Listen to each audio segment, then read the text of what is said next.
Shadow of War is a direct sequel to the 2014 critically acclaimed Shadow of Mordor, which was well received for its innovative Nemesis system, interesting take on Tolkien's Lord of the Rings universe, and fluid and exciting combat and stealth.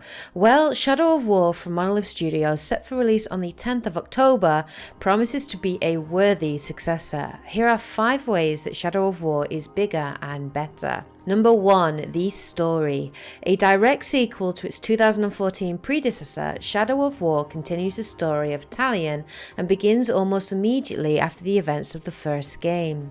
A story trailer from Monolith Studios has revealed a few tidbits. Set between the events of The Hobbit and the Lord of the Rings trilogy, Talion and the elf wraith Celebrimbor are back and deep in the heart of Mordor as they strive to take down Sauron from within by turning his own army against him. We know that a new ring of power will be forged by Celebrimbor, granting Talion amazing powers, and that the Nazgul and even Sauron himself will make an appearance. Whereas Shadow of Mordor focused more on Talion's story of revenge as he sought to slay the Black Hand of Sauron and avenge his murdered family, Shadow of War looks like it'll shift the attention to Celebrimbor and his aspirations for ever-increasing power. Monolith have also confirmed that there will be 2 story-based DLC packs called the Blade of Galadriel and the Desolation of Mordor, which will extend the story even further. Number 2, a vast open world. As the title might suggest, the Shadow of Mordor was unsurprisingly set almost exclusively in the dark and barren wastelands of Mordor. Shadow of War promises to expand the world with larger maps said to be twice the size of those found in the original, with more varied and diverse landscapes, including famous locations like Seregost, Cirith Ungol, and Minas Ithil, the human city that serves as Gondor's last line of defense against the incoming orc hordes. Monolith have promised that this world will be dynamic, explorable, and teeming with overlords, war chiefs, captains, followers, fortresses, strongholds, and wildlife. One of the most interesting elements of the first game was the snippets and insights that we got into orc society. This will return in Shadow of War, as each area will be different, reflecting the 7 tribes in Orc society with their own political agendas, rivalries, traditions, and character. Number 3, an expanded Nemesis system. Easily one of the best parts of Shadow of Mordor was the Nemesis system, which created randomly generated enemies with their own quirky personality types, combat strengths, and weaknesses. Dying at the hands of any enemy caused them to gain power and move up in the continually shifting orc hierarchy.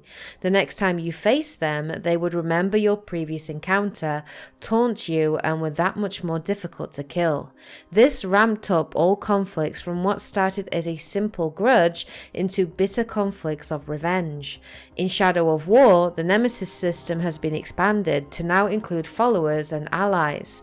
As you seek to recruit an army of followers using the dominate function, Talion has multiple choices on how to interact with the Olog-hai and Uruk-hai in the world.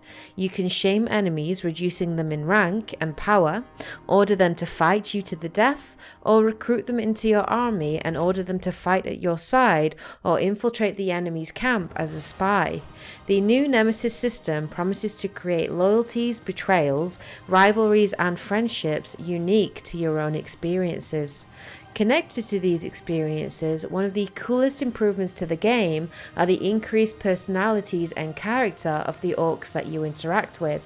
While dominating characters in Shadow of Mordor would leave them as relatively mindless puppets, this is not the case in Shadow of War, where they retain their own unique personalities, agendas, and humor.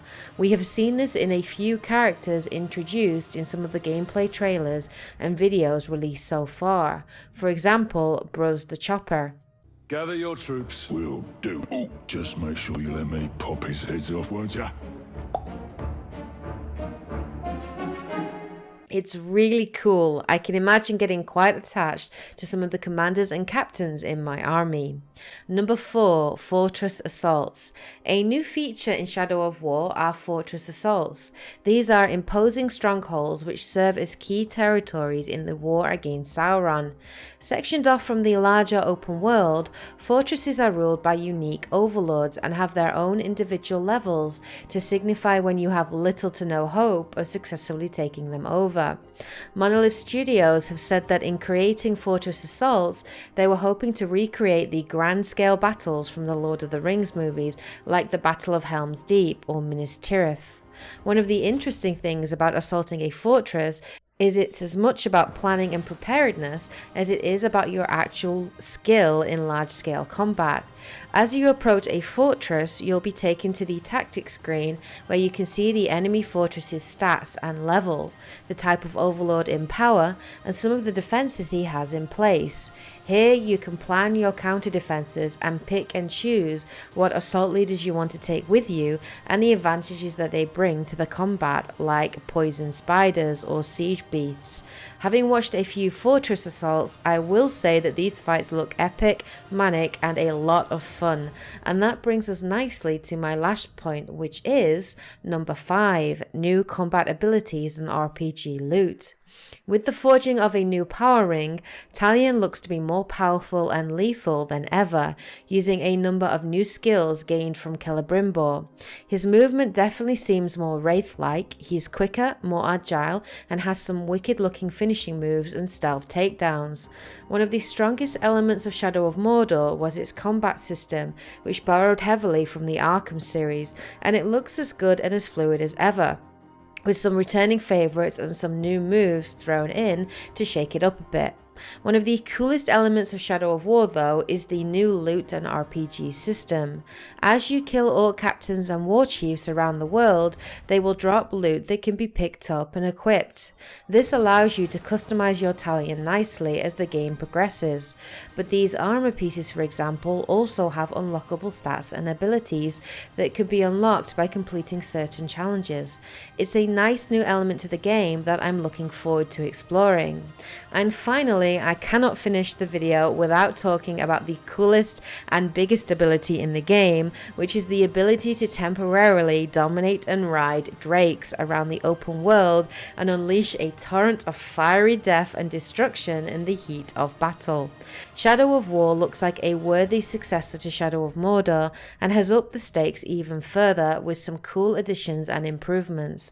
I cannot wait to delve back into the world of Tolkien's Lord of the Rings and continue Talion's story. So, have you played the original game and will you be buying Shadow of War? Let me know in the comment section below. Hope you guys are having a great day. Take care, and as always, happy gaming.